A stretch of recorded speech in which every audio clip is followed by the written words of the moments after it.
What's going on, everybody? Let's get it. A little late here. I was in cutting some shrimp up, and I guess you could say filleting some shrimp.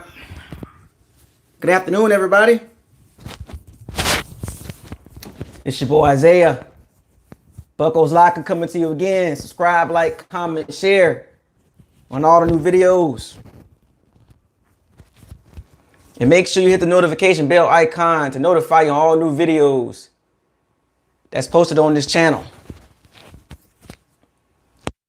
Hopefully everybody's out there staying safe, staying healthy. You know what it is. Staying sanitized, keeping that immune system up. You know what I'm saying? What's up, David? What's up, Buccaneers 54? What's up, Perry Mathis? Smoke in the building. Shouts out to everybody in the chat room. Who else in the chat room right now? Who else in the chat room? Who else in the chat room right now? Who else in the chat room? Let me give everybody some shouts out before I get started.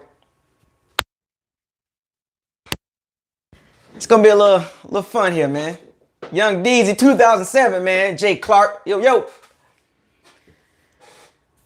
Yes, indeed. Quarantine, man. Quarantine. What day this is? What day quarantine this is? Quarantine day number like 30 something? Like what? What day we on right now? Jennifer, what up?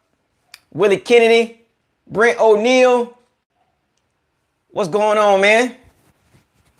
What day we on right now? What day quarantine this is? I lost count. Anyway, this is Bucos Locker. What's up, Jonathan? Jonathan Brutus. Yo. Shouts out to everybody out there. Nocturnal, true Bucs fan. Yeah, I stopped paying attention too, man. I don't know what day we on, man. I know it's like 30 plus.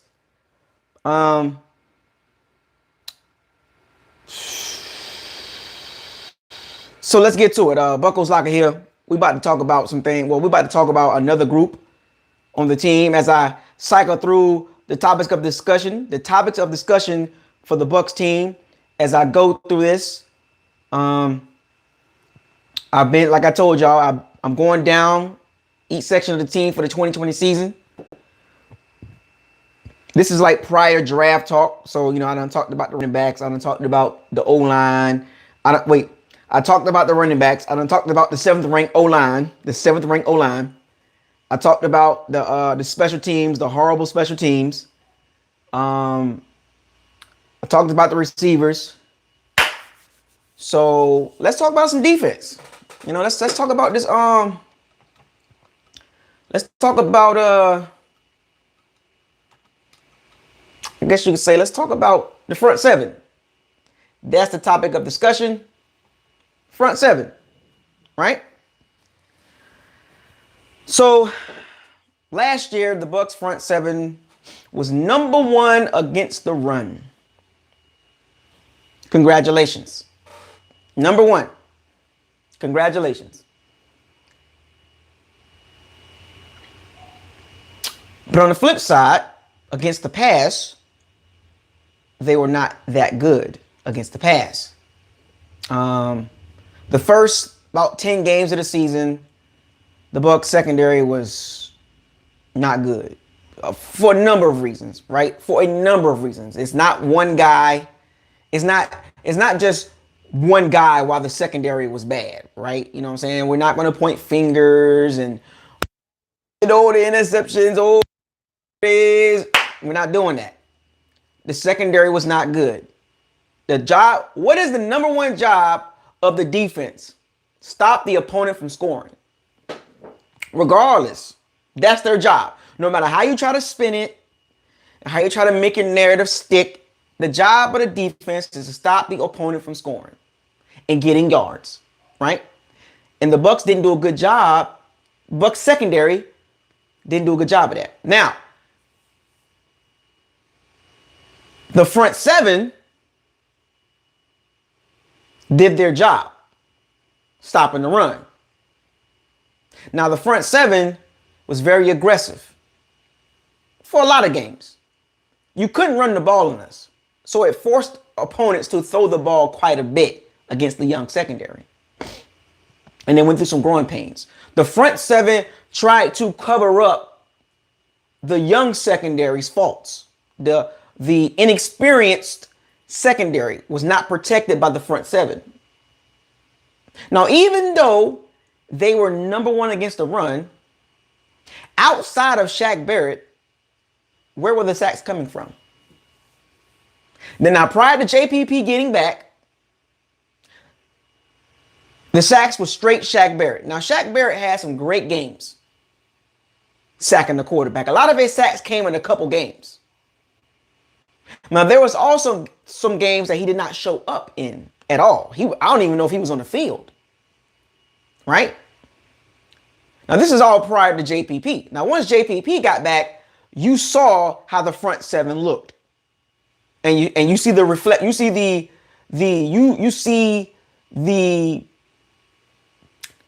what's the word I'm looking for? You see,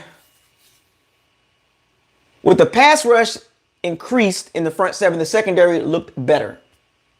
The effect of the front seven blitzing and stopping the run can help the secondary. We saw that in the last 6 games, last 5-6 games. And it was the effect of JPP when you have 2 good pass rushers on the edge in a 3-4 hybrid defense. It makes everybody around them job a lot easier. Now, JPP is 31 years old. He's old. The Bucs re-signed him to a 2-year deal, right? So this is his last hoorah. Like I told y'all, this is a short window. No matter how you try to spin it and talk about, oh, this is long term. This is not long term. JPP and Ndamukong Suh, this is short term, folks. They're going to try to squeeze out another good year between JPP and Ndamukong Suh, the 2 elderlies of the defense, the elders, right? Now, against the run, you got Vita, Suh right up the middle. So what Todd Bowles and Bruce Arians is banking on, that same production can be there again. Now, Vita going to take another step forward. Defensive tackle, very, very stout against the run, and he got some pass rushing skills too. I saw that. And we all saw Vita shred dudes and get to the quarterback. He wasn't getting sacks, but he was getting pressure. And Ndamukong Suh was getting pressure too. And Ndamukong Suh changed the front seven. Right? Now remember, let's go back to the beginning of the season. Remember when we drafted Devin White? Remember that guy? We drafted Devin White. It was the 5th pick in the draft. People was like, okay, all right. Some people didn't like it. Some people liked it, whatever the case may be. The beginning part of the season, Devin White hurt his leg, hurt his knee. He was wearing a knee brace. And I was even a little disappointed being drafted so high. He wasn't being productive, but to come to find out, he was hurt. Now, at the 5th pick of the draft, there was a guy, and I was about to get to this, by the name of Josh Allen. Josh Allen was sitting there at number 5, and we chose a linebacker over a pass rusher. Now, the expectations for Devin White is Luke Kuechly, Bobby Wagner. When you draft a linebacker that high, you can't expect the average linebacker. You got to have the whole thing covered.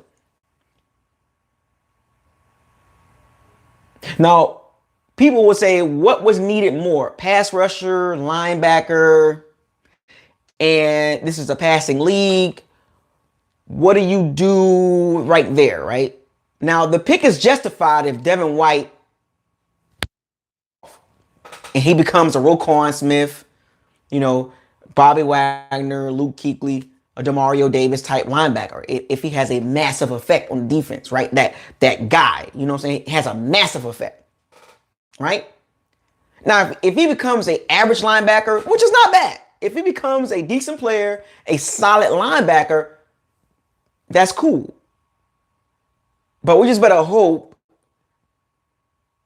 and pray that was the right pick. Because in this league, you got to get to the quarterback. Now, the good thing about Devin White is he can blitz. And in Todd Bowles' defense, they blitz the linebackers quite a bit. It utilizes Devin White's all-around skills. Now, his cover skills, still suspect because he's a young player.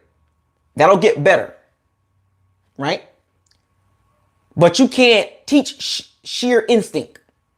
His playmaking ability. He recovered a few fumbles this year. He's always around the ball, and he's a very good blitzer. He's a very good blitzing, pass rushing linebacker. So that justifies the Josh Allen not picking Josh Allen when we needed pass rushers. In this league, if you don't have pass rushers, good luck. And that's where we kind of lack that outside of one guy prior to JPP getting back. So with this season coming up, we're talking about the starting front seven.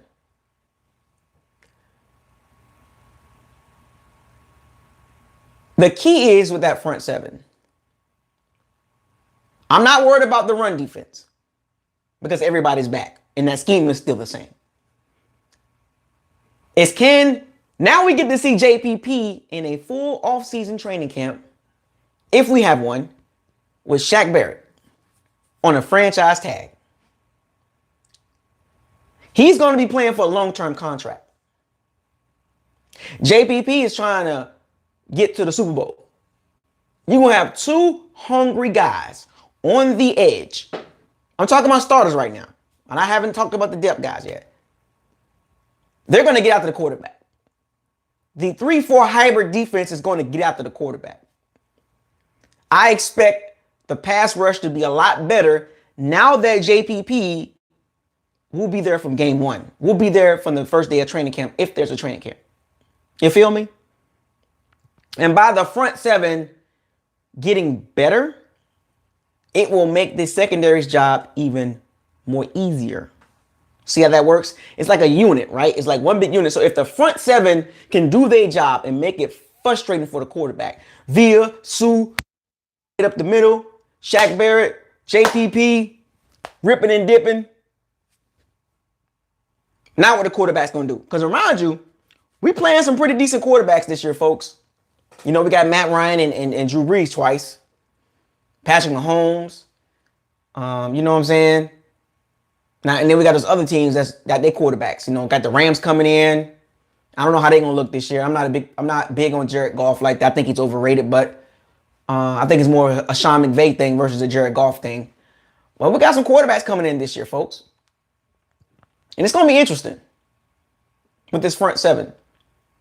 Very dominant front seven against the run, but the pass rush will be the key. We can stop the run again and hold opponents to 80 yards a game.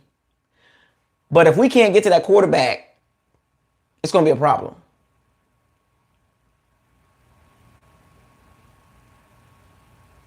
Now, we got some young guys on the team. Now, one guy I did not bring up, and I'm about to bring up right now in the front seven that's underrated, is Lavonte David. Lavonte David is an elite linebacker. He's an elite player. He's one of the elite players on the Bucs. Outside of on defense. If you had to give the defense a tier ranking and players, Lavonte David is the elite guy. Shaq Barrett, JPP, Vita is like more like above average. When I say elite, I'm talking about like he's been doing it for a while. Like JPP, he's on a downslope, so he's not elite no more, but he's still above average. Shaq Barrett, one good year, that doesn't make him elite. That makes him above average because he's only done it 1 year. Lavonte David been doing it year after year after year after year. Consistency, Pro Bowl after Pro Bowl after Pro Bowl. 100 tackles after 100 tackles after 100 tackles. So he's an elite guy on defense. He's the one elite guy on defense that we have. And we have a couple of above averages, which is pretty good. Now, Devin White is average because, you know, his rookie season ended very well. His last 5 games, Devin White played top-notch football. Top notch. Hands down. Like I said, he started the season a little shaky. But that's okay. I'm expecting Lavonte David to push Devin White to take it to the next level. Right? Devin White should be ascending this year because now this is his second year in the scheme. And you see how he played once he learned the scheme. I'm expecting Devin White to look like Ryan Shazier, a baby Luke Kuechly, a baby Bobby Wagner, Eric Kendricks, Anthony Barr, that type of impact.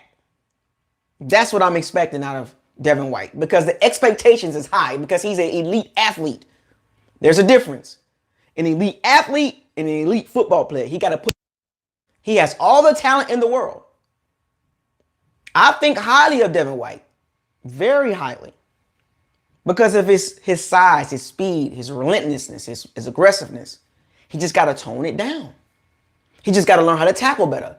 One thing I noticed about Devin White, and the reason why I keep bringing him up, because he's the young stud. He tackles high, if y'all notice that. Devin White, he don't do a lot of form tackling. He like to tackle high. He like to grab and slam you down instead of shoulder pads into you. But what makes up for his poor tackling form is his aggressiveness, his relentlessness, his speed. He got to learn how to shed blockers a little bit better. He will, and with experience. This is his second year, so his experience will get better. He will learn how to shed the guards, the pulling guards. I've seen some plays that he got washed. Right? I've seen some plays where Devin White got washed, but he was rookie. It was a rookie mistake. He didn't read his keys well. But he made up for that with speed. That's right, Smoke. He made up for it with speed. Remember that play when Chris Carson, the Seattle Seahawks game, one of the games that we should have won, right? Chris Carson, good running back, took off. And I kid you not, Devin White took off like a bat out of hell. Took off. I was like, God, he hawked him down. He walked Chris Carson down. It was like Chris Carson was running his hardest. And it felt like Chris Carson was just walking. It was crazy. That was a highlight for you. That's what you want to put on the highlight tape. Hustle, dedication, the will to not let somebody score. Now, that energy rubs off on everybody else. Exactly, Jerron B. With the brace on. He had the brace on.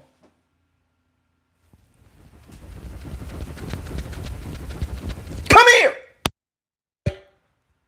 At that moment, I was like, yep. He got a chance to be that dude.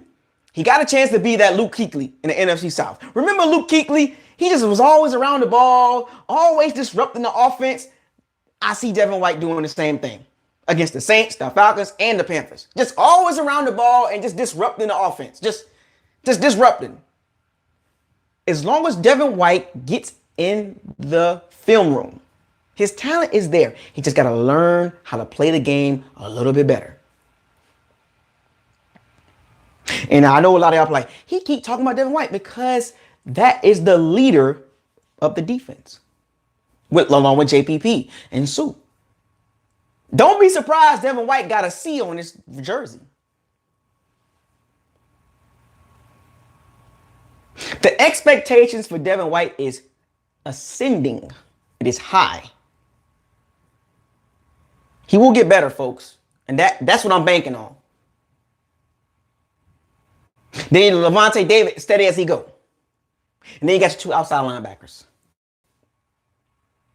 Then you got your three D linemen. Golson, Sue, Vita. And you can interchange those guys up and down the line. You can put Vita on the outside as a 5 technique. Put Sue in the middle with Golson. You can put Golson in the middle at the 1 technique. The one thing about Golson, Sue, and Vita, they're very interchangeable on that 3-man front. They're very interchangeable. Very interchangeable. And I remember when they first signed JPP, I was curious on, can he stand up and rush the passer versus with his hands down in the dirt? He proved me wrong. I was a little skeptical about that because he came from the New York Giants and he was with his hands in the dirt with that fearsome pass rush that the Giants had. You want to know how the Giants got 2 Super Bowls? You want to know how the Giants got 2 Super Bowls? The key reasons why they got 2: front 7 pass rush.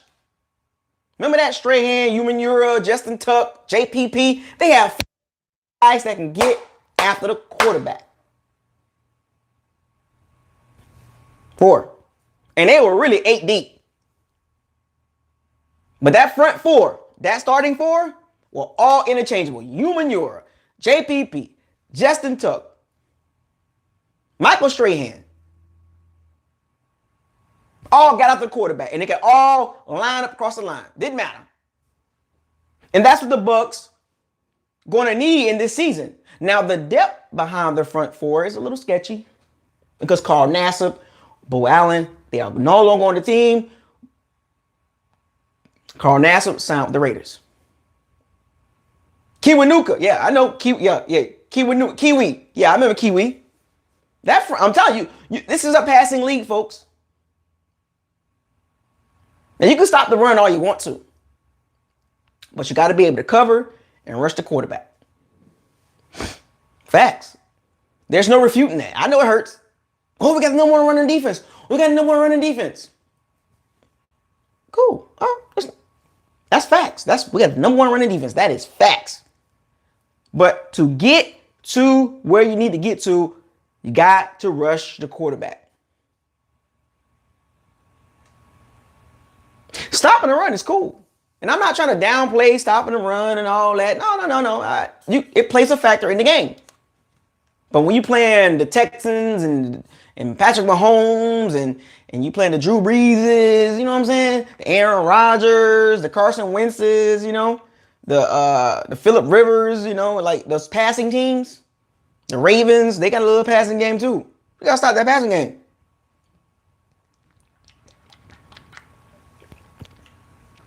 Exactly. I am Jamal. Teams are not running the ball no more. So when folks say we got number 1 running defense, it's because teams are not really running the ball like that. They're not really putting a lot of time into running the ball. There's only a few teams like that. The Titans, the Ravens, the Seahawks, they run the ball quite a bit. You know, the Panthers with Christian McCaffrey. There's only a few teams that run the ball kind of like they really like 50-50. And so there's only a few teams like Green Bay. Green Bay changed their offense to protect Aaron Rodgers. Remember, the great Aaron Rodgers chucked the ball around. 24 touchdowns, 2 interceptions, 30 touchdowns, 5 interceptions. 1 Super Bowl. 1. Uno. The great Aaron Rodgers. And the reason why he doesn't take the whole blame on that, but he got 1 Super Bowl. So that tells you he couldn't carry the team by himself. Green Bay had to change it up, get their pass rush together, and get a running game for Aaron Rodgers. Teams are not really running the ball, but they got to remain balanced. So us stopping the run this year, I won't be so geared up for that. You feel me? I won't be so geared up for them stopping the run. I'm going to be hyped up for them to stop the pass. But in order to do that, the pass rush got to get there. You feel me? Big things coming this season, folks, with this defense, this front 7 in particular. I'll get to the secondary in another video. But that front 7, though, maybe a little shaky in the depth. You know, Kevin Mentor, I think we'll be okay because the system looked at it was almost like the Todd Bowles system. It was a perfect fit. Now, can they build on that in year 2? Can they build on the success they had the last 5 games? Now, this is the second time they did this, folks. They did it when they went 9-7 in 2016. They went 9-7. They won like 5 of the last or 6 of the last 8 games or whatever the case may be. I forgot what it was. We have yet to see a full season that they played good. A full season. Not the last 5 or 6 games. I want to see a full season from the defense. Not the last 5 games they decided to play good. Now we got some young talent. Devin White, Vita. Now Anthony Nelson, I seen somebody bring up Anthony Nelson. Now this was smart on Jason Light's behalf. Now I'm going to give Jason Light some credit. He thought ahead on this one with Anthony Nelson. Carl Nassib clone. They're the same guy. Carl Nassib, Anthony Nelson are the same guy. Big, physical, relentless, not super athletic pass rushers, but they can get to the quarterback in a good way. Anthony Nelson played at Iowa, Kirk Ferentz team. Iowa produces a lot of good NFL players. A lot of people be sleeping on Iowa's program. Kirk has good NFL pedigree from that Bill Belichick tree. You know, him, Saban, they all kind of similar. Nick Saban, Bill Belichick, Kirk Ferentz, they run a steady ship. Why do you think Iowa continues to put NFL players in the league? Exactly, Malcolm Harvey. Iowa is a underrated, it's not a powerhouse like every year they're in the top 10. But why they got so many players in the NFL? Why? Coaching. They come in ready to play. Off the first year, they're ready to play. Did y'all not see Anthony Nelson play at the beginning of the season before he got hurt? Before they redshirted him, basically? Yeah, George Kittle came from Iowa. George Kittle was a 3rd, 4th round pick? Look at him. Iowa is a school that you would definitely want to recruit. Well, not recruit, but you would definitely want to draft a player from there. If I'm not mistaken, Desmond King is from Iowa too. I think Desmond King is from Iowa. Did he come from Iowa? But anyway, very good players, very fundamentally sound players come from Iowa. Yes, I know. Adrian Claiborne came from Iowa. Been a solid player for a long time. The left tackle, Tristan, he's from Iowa. Everybody's talking about him. Iowa's not flashy, but they give you effort. That's right, Mr. Big Pun. They give you effort and fundamentals. So when you see Anthony Nelson on that field last year in the first couple games, he was making a difference already. I had a feeling just by going back watching that tape. Go back and watch the games that he played in when he actually was on the field. That's right, Zach Johnson. Desmond King is from Iowa. Yes, I thought I was right. Desmond King went to Iowa. And where is Desmond King? San Diego Chargers, one of the top slot corners in the NFL. You see the Chargers secondary? Good luck trying to throw the ball on them. Derwin James. But on that. But Iowa, man, like Anthony Nelson was on the field and he was making a difference. He was getting pressure. He was causing a turnover. You know what I'm saying? Like you can see like, oh, this dude gonna be all right. He's gonna be a solid player. So Jason Light he thought ahead, right? He used his head, right? He drafted Anthony Nelson. And we have Carl Nassib. People was like, why would he draft Anthony Nelson when we got Carl Nassib? So if you go back and watch the tape of Anthony Nelson in college, you'd be like, all right, he a good solid pick in the late rounds. You know what I'm saying? Like that mid-round pick, like can just flourish and all of a sudden be like, where does this dude come from? 6'5", 270 to 80 pounds, tall, muscular dude. The dude is just like, he built like a defensive linebacker in a way. See that 3-4 linebacker? And I was questioning Anthony Nelson, can he stand up and rush the passer? But actually he can because he's built like Carl Nassib. He just got a little more weight than Carl Nassib. He got a better frame. Like Anthony Nelson's frame is just bigger. Like his frame. Like I think Anthony Nelson, I don't know what weight he gonna play at. he's going to make an impact. Now, the thing about Anthony Nelson, he's very versatile because he can line up at the 5 technique too. And the 3 technique if he wanted to. He can. Or he can just keep the weight down at 260, 265. Now, that can be JPP replacement. So I will give Jason Light credit in drafting Anthony Nelson because it actually offsets the loss of Carl Nassib. That's right, Smoke. He's a big guy. And I like I said, I'll give Jason Light credit for that. Because y'all know Bucos Locker is not a big fan of Jason Light and his draft picks. But I will give him credit for Anthony Nelson. Now, he's blew some picks, of course. 2016 draft and not drafting a running back and, other picks like that. But Anthony Nelson should be able to ascend a little bit. I think I would give Anthony Nelson between 5 to 8 sacks this year. Part-time. Because remember, JPP is 31. Is he going to play every down? No. Shaq Barrett didn't really come off the field that much. But when you got depth behind those guys, Nacho,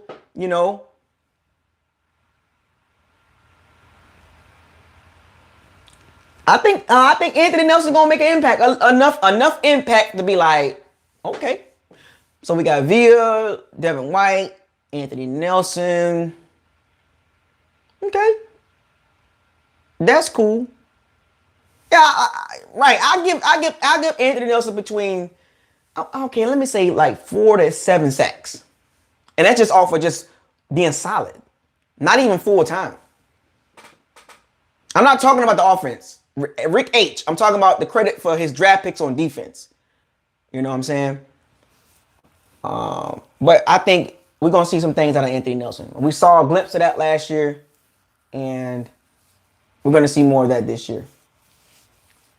Because this defense is big and burly. This is a big defense, folks. This is not no fast-flying defense. And matter of fact, somebody just brought it up in the chat room. Mobile quarterbacks gives this defense problems because we don't have that Von Miller, Josh Allen, Merciless Whitney, type pass rusher.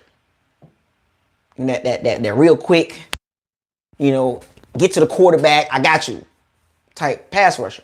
That's all we got to make it up for our blitzing linebackers. So we're gonna see. Say at least he ain't John Isick. Look, man, Jason Light is in my doghouse, man. Until these draft picks in this roster actually, puts a season together, a full 16 games. My question marks is still on Jason Light. I don't care what anybody say. You can point. Oh, he did this and he did that, but facts still remain that this roster has not been put together like I think it should have been. Because the record shows that. No matter how you try to spin the narrative, the record shows that Jason Light hasn't done a great job with the roster. Or we can blame the owners. Somebody taking the blame at the top. Somebody taking the blame. No, it wasn't Jason Light. Didn't hire Lovie Smith and he didn't hire Dirk Cutter. Well, he's the GM. What's the GM job? Put the roster together. He hasn't done a great job, to me. He made some great picks, and he also made some horrible picks, and he made some questionable picks. And that's why we're still losing. But now that he got his people with him, Bowles and Bruce Arians, the draft last year was a big influence of the draft class last year was a big influence of Bruce Arians and Todd Bowles. That was not a Jason Light draft class. You can tell. You can tell. 3 DBs. Todd Bowles. Todd Bowles said, I need my guys. Jason Light was like, what do you need? I need big cornerbacks. First down. So front 7.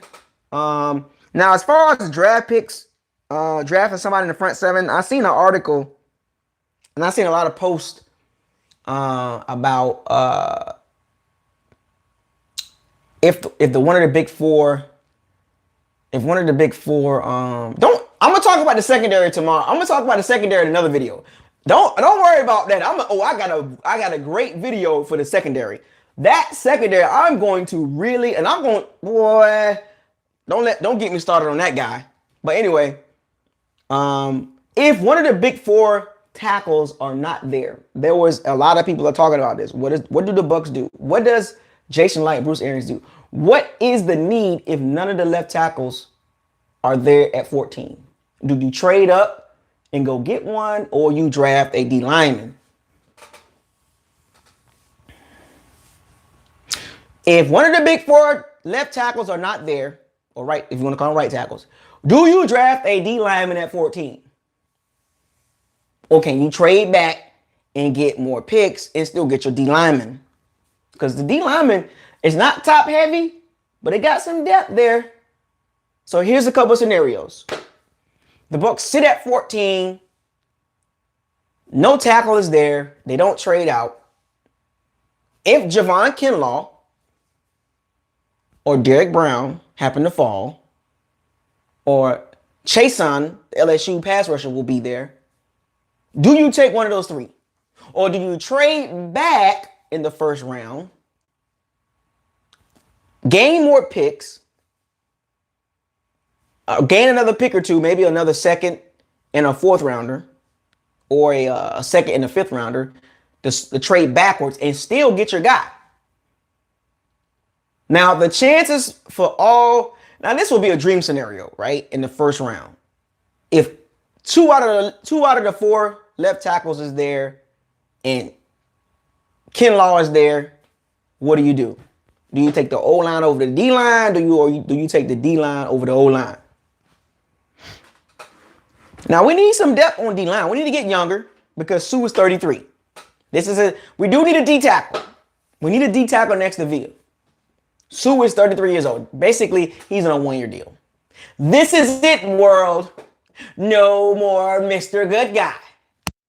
Hey, Dewey. This is it, Dembella. Yeah, gotta get up. You gotta go. This is it for Ndamukong Suh. He can't switch bodies like Chucky. He can't do that. He can't do no Ade, Dewey, Dembella. Oh, I got one another year. No, this is it. This is it for Ndamukong Suh. So we do need another defensive tackle. Ndamukong Suh has gave his all. The money he's making this year, probably still too much for his age at 33. So ain't no more switching bodies for him. This is it. He got one more ride in him. Now we do need to draft some younger D linemen. It's specifically that front three in a 3-4.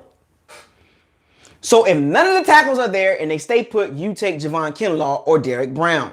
Now, Chason, he's a little strange to me. He got a little Vic Beasley in him. Like if you go back and watch the LSU tape with Kavon Chason, he didn't flash a lot. So they're basically hyping him up based on his potential at 14. Now, at 14, that can be a good value pick, right? Right. He's very Malcolm. He's very raw. So I wouldn't take Chason at 14. That's just too high for a raw prospect. He's hyped up, and I didn't see enough out of him at LSU to make me feel like he's worth the 14th pick. And the reason why I brought him up because his name keep coming up. He reminds me of Vic Beasley.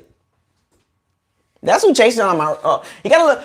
You know, if you look at Noah Spence and Chason, they're kind of similar. Like the Vic Beasley type guy, the 6'2", 6'3", 250, rip dip pass rusher. Didn't see a lot of moves in him. He didn't dominate college. He didn't dominate like Derek Brown and Javon Kinlaw. Chason is just a prospect with a lot of hype. I know, no mercy. LSU do produce. They produce. But we're talking about a 2-year window. So the question is, do you reach out in free agency and go get another D lineman or two if you got some money left? Because I'm still waiting on these people that want to sign with the Bucs and ring chase.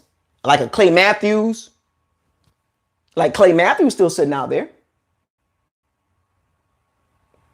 Because I keep waiting on all these guys that's supposed to be ring chasing to come to the Bucs because Tom Brady's here. The media keeps saying that, so I'm still waiting on these guys to come to the Bucs. I ain't seen nobody yet come. So after the draft class gonna probably cost the Bucs between $7 to $9 million, I think, somewhere up in there. So they got I think they got like $20 million left, like $22 million under the cap.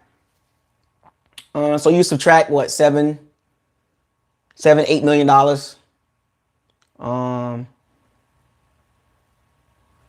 Then you can probably go grab a couple of young D linemen or another D lineman to help the front seven. This is a front seven video. And go get a guy out in free agency, maybe a Clay Matthews to kind of help the front seven out. Go get somebody that want to ring chase. Because then you got to think about it. Chris Godwin looking for a contract extension. So these are factors that still haven't been equated into the formula yet. So will the Bucs have money to sign somebody after the draft? Of course they will. Will they have money to sign a veteran D lineman? Because if you really think about it, this is a 2-year window. So you would want to draft a young D lineman in the first 3 or 4 rounds, and you will also want to sign a veteran free agent on the D line too, on the outside. Right? I mean, let's just call a spade, because I want the Bucs to have at least 4, maybe 5 good pass rushers. And I'm going to break it down for you. JPP, Shaq Barrett, Anthony Nelson, and who? So you see what I'm saying? That 4th pass rusher on the outside. Now, the inside, you got Nacho, you know what I'm saying, Golson, Sue, Villa.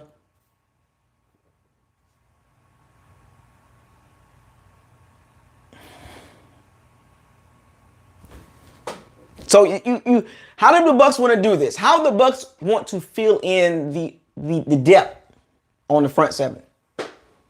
That is a concern. Not a major concern, but it's a concern to me that they fill out the front seven. We do need depth. We do. And when I say depth, I mean guys that can actually come in and produce. I'm not talking about just a random guy to fill in.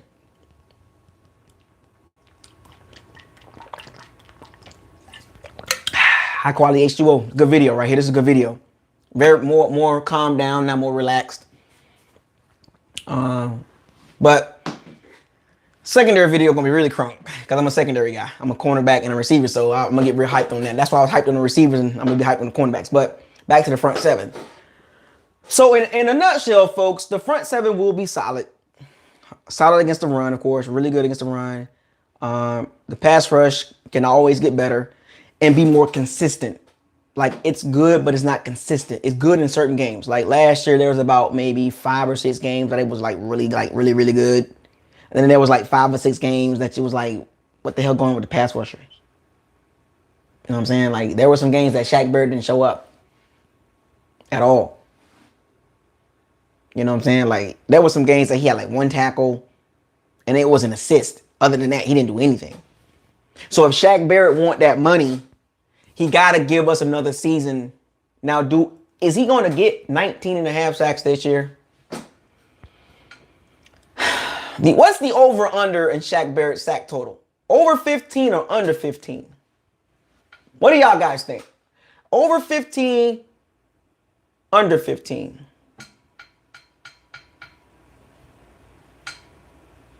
Because he want money. He want a long-term deal. What's the over-under on Shaq Barrett's sack totals? Under 15 or over 15?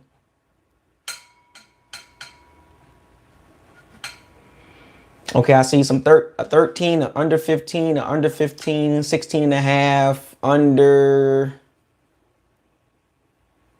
over, under. We're doing Shaq Barrett right now. We're doing Shaq Barrett. The over-under for Shaq Barrett. Under 15 or over 15? 16 to 18. Wow. 10 over. He should have had 23 sacks last year. True. He should have had. He could have broke that record.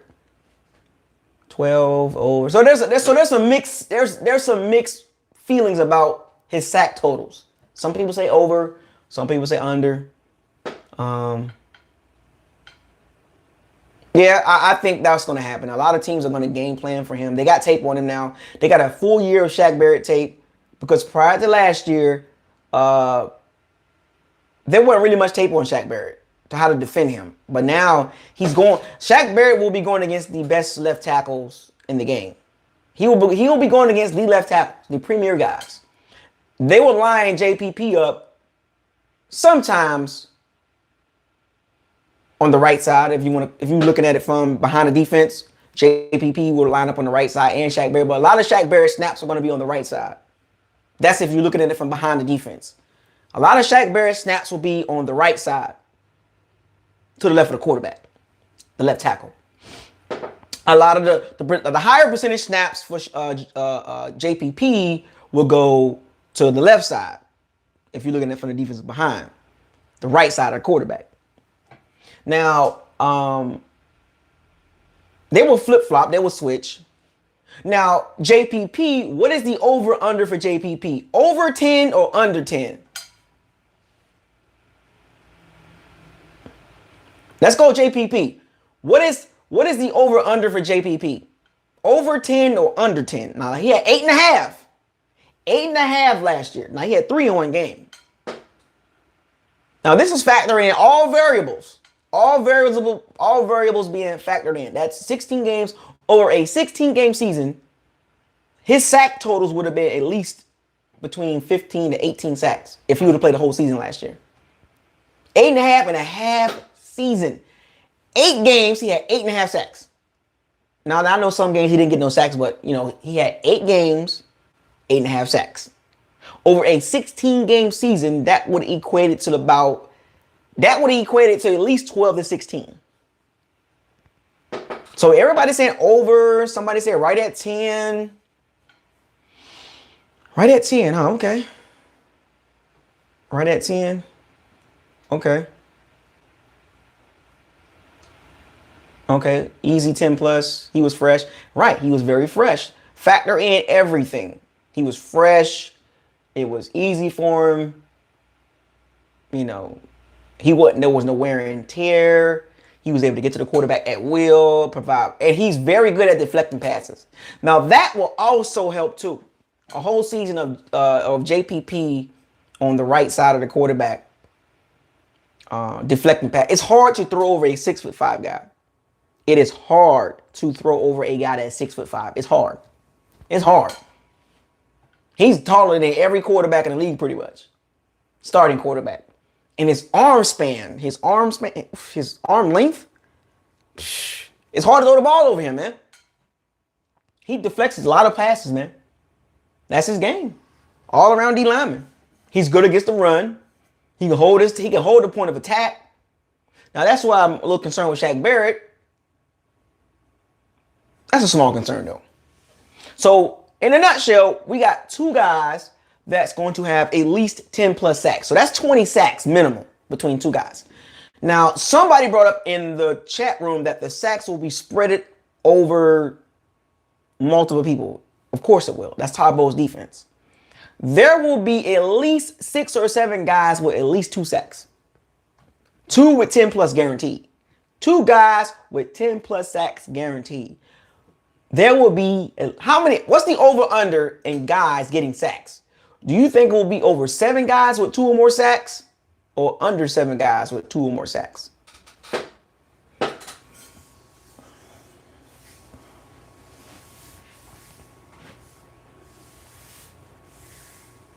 I think it's going to be at least 7 guys with 2 sacks, with at least 2 sacks.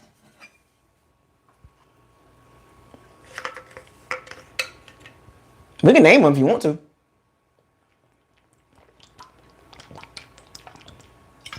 How many guys on the front 7 that's starters and depth with at least 2 sacks? Over under. 7 guys with over 2 sacks or 7 guys under 2 sacks? With 2 or more sacks. You get what I'm saying? So you got JPP and Shaq Barrett guaranteed with 2 plus sacks.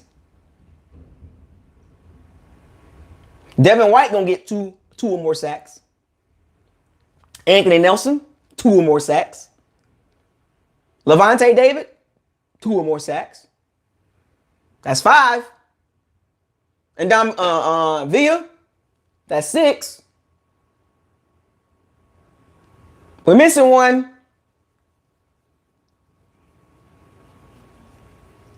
Vita? Yeah, that's 7 with 2 or more sacks. Oh, forgot about Jordan Whitehead. He's a good blitzer as a safety. That's 8. There it is. That's 8. Golson? Nah. Golson gonna stop the run. Murphy Bunting? That's 9.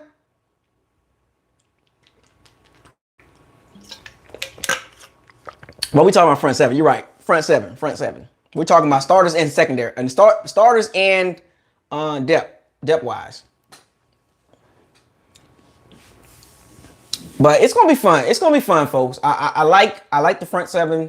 Very solid. Very good against the run, which is great.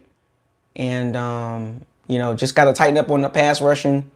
The numbers got to get better in certain situations. Situational pass rushing got to get a little bit better. We can't let quarterbacks like Daniel Jones and Case Keenum, roast us like below average quarterbacks. Be roasting our ass, you know what I'm saying? Like strange. And we got to maintain our passing lanes.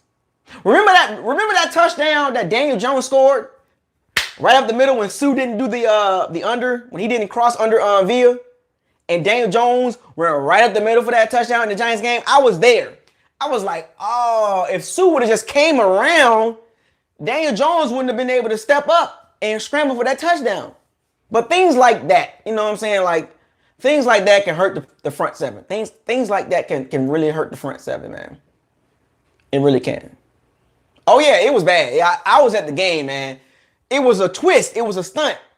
And for some strange reason, Villa went crossover, and for some strange reason, and Ndamukong Suh got blocked. He didn't get under Villa and get under and stunt around Villa. He got washed right there in the middle, and it was like Daniel Jones was like, "Oh, touchdown!" I was like, "Oh." So stuff like that can hurt the front 7, man. You know what I'm saying? Like, because remember, we don't have a fast front 7. We have a very strong front 7. I mean, it's going to be interesting. Like, of course, we're going to have to face Alvin Kamara twice, Latavius Murray, C-Mac twice. So Aaron Jones, Josh Jacobs, Todd Gurley twice if he's healthy or decent enough. So it's gonna be interesting. But I'm not too much worried about the run defense. But other than that, that's the summary of that Giants game really hurt me, man. That should have been at least 8-8, even with the turnovers. I was there, man. I still can't get over that. I was there watching that field goal go up, and I was like, oh my gosh. At least 8-8. That should have been 8-8 at least. But anyway.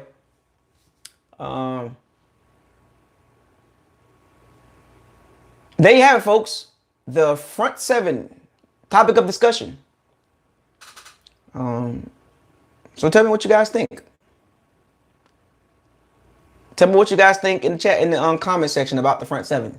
Give me more feedback. I might make another video about the front 7. If you really want me to talk about a particular player, I will. Just hit me in the comment section or shoot me an email, firethecannons813@gmail.com. This was a good video. A lot more common than the receiver video. The secondary video gonna be Crump. I'm gonna get Crump because I love DB. I love talking about DBs. But we'll see. And oh yeah, the defense was ranked 5th via DVOA last year. They finished 5th in DVOA on Football Outsiders. Not PFF. Football Outsiders had us DVOA at number 5. The 5th ranked defense in DVOA.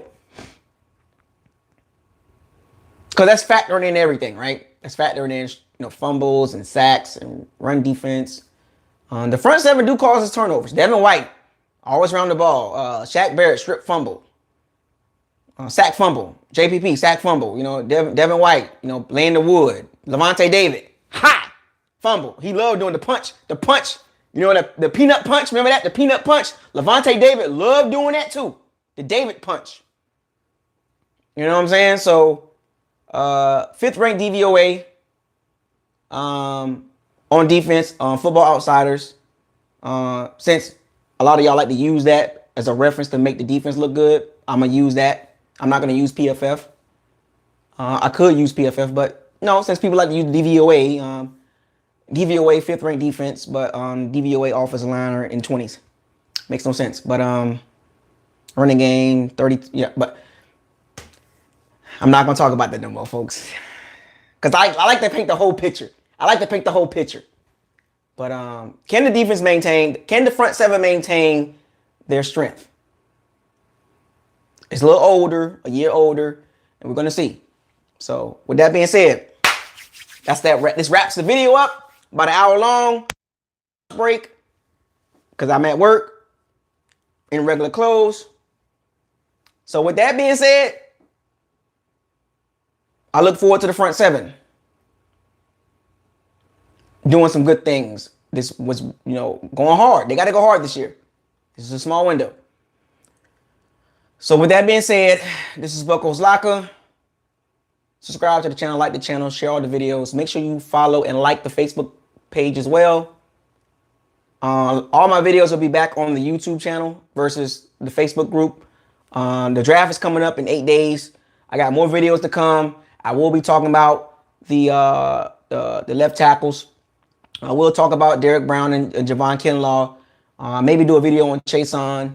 I will be talking about the running backs that possibly can fall to us. I will be talking about slot receivers in the draft.